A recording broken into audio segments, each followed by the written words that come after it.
What is going on in the Big Easy? Marc Morial, former mayor of New Orleans and currently the president of the National Urban League, is joining us via Skype. Marc, it's always good to see you. Hi, Debbie. Good morning. It seems like things are spiraling out of control. You know, New Orleans had its own set of issues, was really set back with Hurricane Katrina, and it seems like it's been one thing after the other. If you were still mayor there, how would you sort of handle this PR cataclysm? Well, I think New Orleans, like many major American cities, faces a great deal of challenges with violence. Remember, we had Newtown, we had Aurora. Those were mass killings, of course, not like that. But New Orleans is a high-profile city. It's one of America's great cities. It's a romantic city. It's a city that people visit from all over the world. The Mother's Day incident is indeed tragic, and I faced difficult incidents when I led the city. My hope is that the perpetrators will be apprehended, but secondly, that the community and the police, and I stress the community and the police, will come together to ensure that people who participate in these very important, iconic cultural celebrations, which are called second-line parades and marching parades, which take place throughout the year, are going to be safe. But this is another example of why we need a more intelligent approach to gun safety legislation. Louisiana has some of the most lax gun laws anywhere in the nation, and also one of the highest rates of violence anywhere in the nation. And I think that one part of this is trying to confront illegal guns and the proliferation of handguns and weapons, because obviously until this investigation proceeds, we won't know whether the perpetrator was using an illegal or illegal handgun. But I believe that that is a part of it. But secondarily, these parades take place all the time. And this is just indeed a tragic incident. And one of the things I would encourage the local officials to do, working with the community, is to jointly work together when parades are being planned to come up with a good plan for security. Traditionally, these parades take place 99% of the time. There are no problems. There are no incidents. In this case, there has been a very unfortunate incident on a very important day of the year, which is Mother's Day. But, Mayor, there were 5 people that were wounded in a drive-by shooting at a Martin Luther King Jr. Day parade. Another 4 people wounded in a shooting following an argument in the French Quarter. Given this pattern, what does this say about the caliber of the police department, the preparation, the foresight? If you can't go to a Mother's Day parade safely, where can you go in New Orleans? We need to pose those questions to the police chief and the current mayor. During the years that I served, we reduced violence by 60%.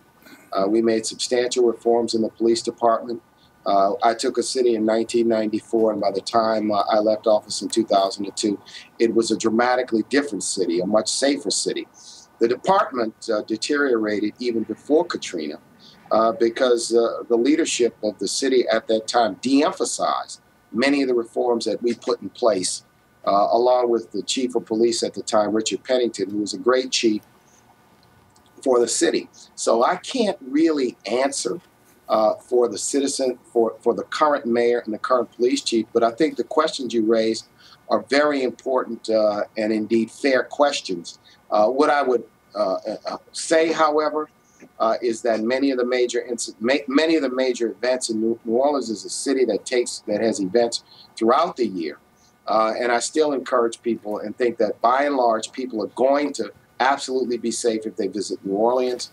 But New Orleans has a great deal of challenges in trying to re-energize the reforms we put in place. It is tragic that they've allowed the police department to deteriorate to how it was in the late 80s and the early 90s. And I hope that they're going to emphasize reforming the police department, fixing the police department, in a significant and substantial way. The number of officers, I understand, from leaders in the community is down to historic lows, and the reforms have not regained the kind of momentum that they had in the 1990s.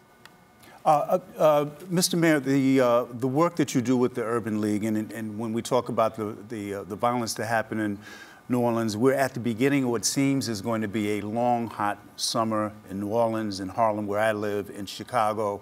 And I was struck last year when the murder rate had really increased in Chicago, and a grassroots organizer, a minister, said, it's not so much that we need more police down here, we need more jobs. Can we talk about the other side of it? Yeah, We can talk about disarming the gang members, but can we talk about disarming the mind of hopelessness, despair, and anger that feels this is the only way that they can protect themselves and the only expression of this frustration in our poor communities? Well said, and amen to everything you just said. It is indeed a tragedy in this nation that with these great challenges that we face, that our national government has not made a big commitment to funding a comprehensive summer jobs program. Now, you have some communities that have brought together local sources of funds, redirected some federal funds to put teenagers and young adults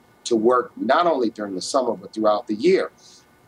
But you're absolutely right.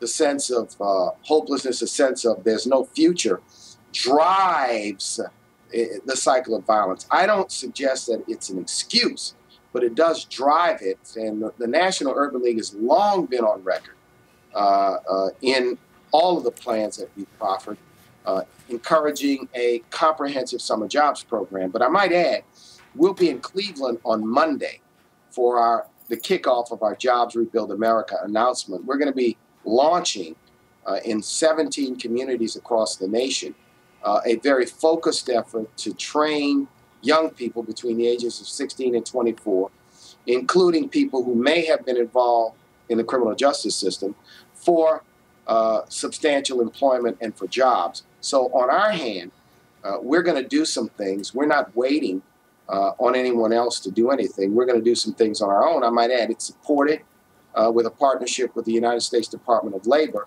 And our program, we think, is going to make a difference, but it should be much larger. The commitment has to be larger. And people have to recognize that it takes multiple approaches to confront the problem of violence that we face in our communities. It is giving people opportunities and something to say yes to, not just preaching to them to say no, although we've got to encourage them to say no to drugs, no to gangs, no to the kinds of things that lead to a life of hopelessness. Indeed. Well said. Marc Morial, thank you so much for your time. It's good to see you. Appreciate it.